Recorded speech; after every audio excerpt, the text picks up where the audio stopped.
हमारी समझ ये कहती है कि नदी हो, समुद्र हो, उसका जल क्षेत्र जिसमें भराव है वो, और उसके दोनों तट, वो राजस्व के खाता खतौनी में किसी की मिल्कियत नहीं होते। तो जब मिल्कियत ही नहीं हुए तो कौन वक्फ कर गया, और किसने दिया और किसने रिसीव किया, कहां से वक्फ आ गया? देखिए अमिताभ जी, दावे हैं, दावों का क्या, उसके पीछे आधार नहीं है। मैं दो बातें कहूंगा। मौलाना शहाबुद्दीन रजवी बरेलवी का जो बयान है उसमें दो बातें मुख्य रूप से कही गई है। एक तो वो कहते हैं कि गंगा किनारे की 54 एकड़ की जमीन पे वक्फ का अधिकार है, और दूसरी बात वो कहते हैं कि मुसलमानों ने बड़ा दिल दिखाया है, संतों को भी, हिंदू समाज को भी बड़ा दिल दिखाना चाहिए। मैं कोशिश करता हूं संक्षेप में दोनों का उत्तर दूं। पहला जो उनका दावा है कि 54 एकड़ जमीन पर वक्त का दावा है, तो मैं तो ये कहूंगा कि वो भूमि तब से कुंभ की और सनातन परंपरा का हिस्सा है जब इनके पवित्र इस्लाम का भी जन्म नहीं हुआ था और इनके पैगंबर मोहम्मद साहब के ऊपर आयतें भी नहीं उतरी थी। तब से हिंदू समाज का उस पर अधिकार है और कुंभ तब से लगता आ रहा है। तो ये हसासत बात है। दूसरी, उदारता की उन्होंने बात की। अमिताभ जी, इस देश में यदि उदारता किसी ने दिखाया है तो हिंदू समाज ने दिखाया है। 1947 में हिंदू बंटना नहीं चाहता था, मुसलमानों को धर्म के, मजहब के आधार पर अलग देश चाहिए था। 23% मुसलमानों को 35% जमीन दी गई, फिर भी उदारता थी हिंदू समाज की कि उसने कहा कि जिसको रहना हो यहां रहे और उसको समान अधिकार मिलेगा। तो उनकी दोनों बातें बेहुदा है और उसकी जितनी भी निंदा की जाए कम है। ठीक। मौलाना साजिद रशीदी साहब, ये बात पहली बार आई नहीं, इससे पहले भाई 54 से लेके अभी तक तो आजादी के बाद से कुंभ हो रहा, और 54 के कुंभ में पंडित जी गए थे खुद, जवाहरलाल नेहरू, भारत के राष्ट्रपति राजेंद्र प्रसाद थे, मुख्यमंत्री गोविंद वल्लभ पंत थे, सब इतना बड़े बड़े लोग आके कुंभ में चले गए, और ना अंग्रेजों के समय कभी ये बात आई कि वक्फ की जमीन है। ये नया आविष्कार कहां से हुआ और क्यों हुआ मौलाना साहब? देखिए अमिताभ जी, मैं एक चीज बता दूं आपको, 1954 में वक्फ एक्ट बना, उसके बाद 62 में एक कमेटी बनी, और 1967 में उस कमेटी ने रिपोर्ट सौंपी। 1970 में एक गजट आया केंद्र सरकार की तरफ से, और उस गजट में तमाम हिंदुस्तान की जगहों को चिन्हित करके वक्फ बोर्ड को दिया गया, वक्फ बोर्ड स्टेटों में बनाए गए। मुझे नहीं लगता कि ये कुंभ की जगह जो है उस गजट के अंदर मौजूद है। मैं आपको बिल्कुल साफ मन से कहता हूं, अगर किसी के पास पेपर है तो वो पेपर दिखा दें, सरकार को दिखाएं या कुंभ के जो अधिकारी हैं उनको दिखाएं, वो दिखा सकते हैं।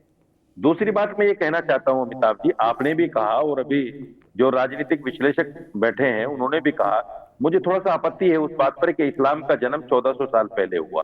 इस्लाम का जन्म 1400 साल पहले नहीं हुआ सर।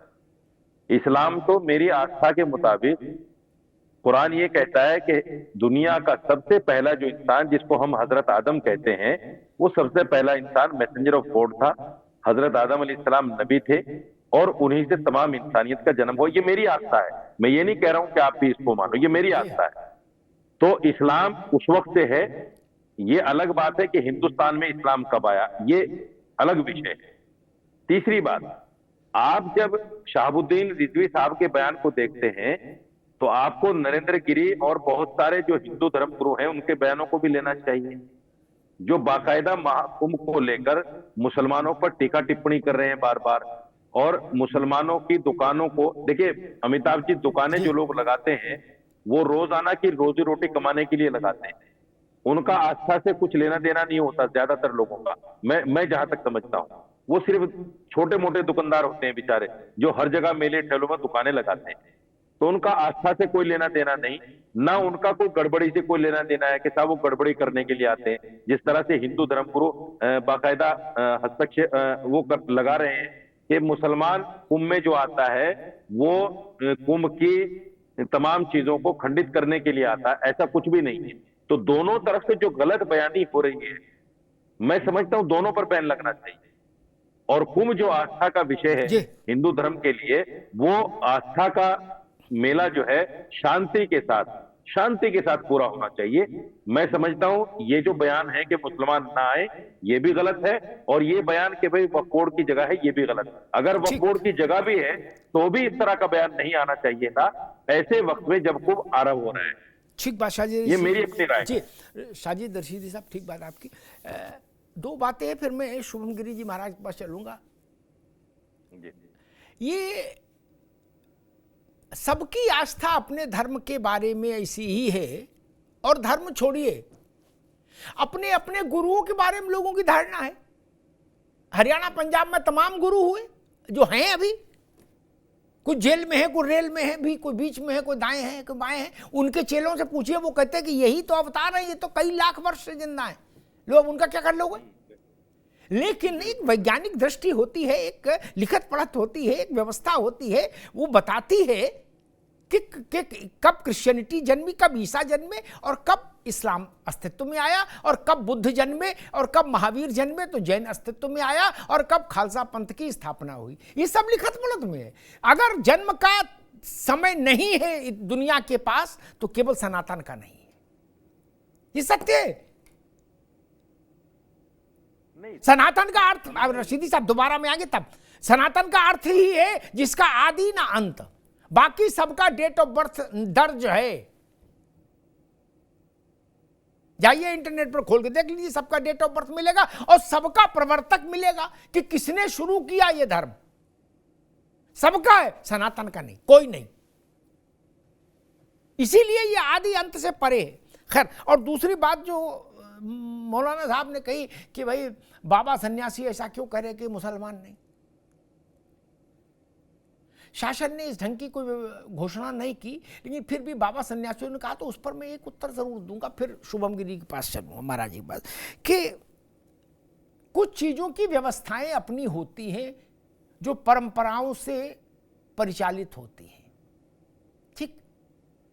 वो कोई संविधान में और आईपीसी में नहीं लिखा होता है, लेकिन परंपराएं होती हैं, धार्मिक परंपराएं, सामाजिक परंपराएं, लोक जीवन की परंपराएं। उसका एक उदाहरण देकर मैं शुभम जी के पास चला जाऊंगा। अकाट्य उदाहरण, कोई कह सकता है कि चलो भाई ओपी सिंह तुमको भी हज करा लाए, नहीं ना। कोई कह सकता है अरविंद सिंह चलो तुमको भी हज करा लाए, नहीं ना।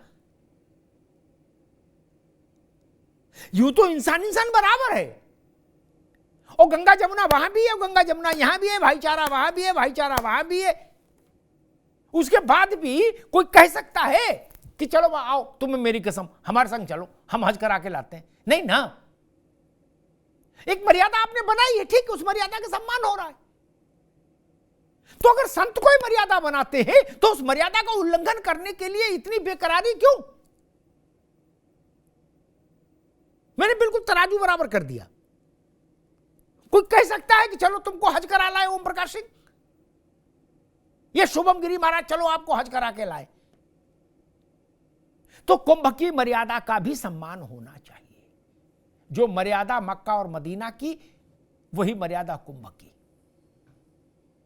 दोनों मर्यादाओं में कोई छोटी कोई बड़ी नहीं, को बड़ छोट कहत अपराध हो। मर्यादा और आस्था का प्रश्न अगर है तो उसका सम्मान होना चाहिए, इधर भी उधर भी। शुभम गिरी जी, मेरी चिंता ये कि ऐसा ना हो कि कहीं पानी पर भी वक्फ का कोई सर्टिफिकेट आ जाए, बोले पानी भी हमारा है, तब क्या होगा? अमिताभ जी देखिए अमिताभ जी, आज हम अंग्रेजी नववर्ष के 6वें दिन बैठे हैं। पहले जितने भी मीडिया पैनलिस्ट बैठे हैं सभी को मेरी ओर से अंग्रेजी नववर्ष की हार्दिक शुभकामनाएं।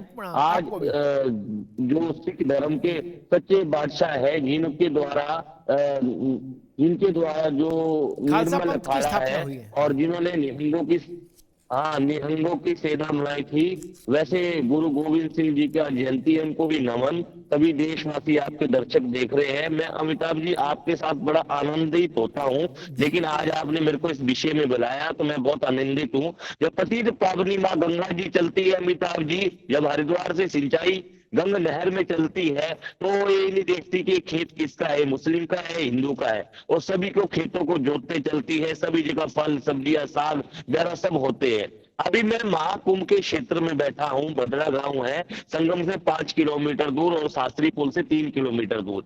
ये इस देश ने 1565 में जब अकबर भी कुंभ देखने आए तो अकबर ने भी गंगा जी में स्नान किया था, चाहे उस विषय को लेके अलग है। और इस देश ने मुगलों के दौर में भी कुंभ देखा, इस देश ने ब्रिटिश के दौर में भी कुंभ देखा। कुंभ तो अनादि है, 4 ही क्षेत्र कुंभ के, बाद में तो ये जाकर वहां भी दावा कर ले, वहां उज्जैन में भी दावा कर ले कि भक्त की जमीन है, ये हरिद्वार में भी दावा कर ले कि भक्त की जमीन है। बरेलवी जी को खाली बयानबाजी करनी है। बरेलवी जी तो मेरे को लगता है कि सरकारी जो अधिकारी है ना, उनके साथ, सरकारी तंत्रों के साथ मिले हुए सरकार के एजेंट लगते हैं। ऐसी बातें नहीं होनी चाहिए, क्योंकि बरेलवी जी हर बार विवादित बयान देते हैं, एक बार नहीं देते हैं, क्योंकि मेरे को बरेलवी जी का गलत लग रहा है। मैं आपको गौरव के साथ बताता हूँ, जो झूसी की मस्जिद है और मस्जिद भी संत समाज की जमीन में, गंगा जी की जमीन में है। आप देखिए, कुंभ के बाद गंगा जी जब बरसात होती है, आषाढ़ होती है, वहां लाखों लोग खेत बोते हैं, उनको 5,000 रुपये बीघा सरकार देती है जमीन। जब वो सरकार से कुछ उसको सरकार जो मुआवजा है अपना लेती है, 100-200 जो भी लेती है, लोग अपनी जमीनों में सरसों गेहूं लगाते रहते हैं। माघ मेला है, गांगुली शिवालय तक भरता है, माघ मेला प्रत्येक वर्ष होता है। प्रयागराज में कोई दो राय नहीं, हरिद्वार का कुंभ और प्रयागराज का माघ मेला बराबर ही होते हैं। लेकिन हरिद्वार के कुंभ में हो जाता है कि हरिद्वार के कुंभ में तमाम आश्रम मठ मंदिर हमारे उपलब्ध है, लेकिन हमें भी जमीनों के लिए कड़ी मेहनत करनी पड़ती है, बारकोड बनाना पड़ता है, सब कुछ करना पड़ता है। जहां तक उम्मीद है अमिताभ जी, आपको बता दूं कि जल किसी भी बोर्ड का नहीं होता, जल सबका है। माँ गंगा जी पवित्र नदी है, माँ गंगा जी हमारे राष्ट्र की धरोहर है। हाँ, अगर बरेलवी जी बोलते ही गंगा जी को साफ रखना चाहिए, लाखों लोग स्नान करते, तब मैं उनकी बातों का समर्थन करता। अगर बरेलवी जी बोलते कि दिल्ली में जमुना की जो बुरी हालत है, जमुना जी को साफ करना चाहिए सरकार को, हम एक आंदोलन करेंगे, तब भी मैं उनकी बातों का समर्थन करता। बरेलवी जी को तो सुर्खियों में आना है, कभी भक्त को लेकर, कभी अजमेर को लेकर, कभी किसी कोई मुस्लिम कहीं चल गया हिंदू मंदिर में जल चढ़ाने तो उसको लेकर, कभी कुछ भी बयानबाजी करनी। क्या लगता है मेरे को, बरेलवी जी पॉलिटिकल आदमी है, पॉलिटिकल में संत है, मैं मानता हूं, सम्मान करता हूं। लेकिन जहां तक उम्मीद है, अगर मौलाना बरेलवी जी का बहिष्कार कर दीजिए, अगर आप फतवा निकालते हो हर चीज में, तो बरेलवी जी के ऊपर फतवा निकालिए। एक गलत बात है, कुंभ अंतरराष्ट्रीय धरोहर है। प्रयागराज का मेला ये उत्तर प्रदेश का सौभाग्य है, उत्तर प्रदेश ने 2 भूमियों में कुंभ किए। हरिद्वार का कुंभ बिना उत्तर प्रदेश के प्रशासन से संपन्न नहीं होता है जी, और प्रयागराज का कुंभ भी बिना उत्तर प्रदेश के प्रशासन से संपर्क। ठीक है महाराज जी, उत्तर प्रदेश का सौभाग्य है, अगर भगवान जन्मे हैं, लेकिन आप अभी बरेलवी जी के ऊपर फतवा जारी करिए। ठीक है महाराज।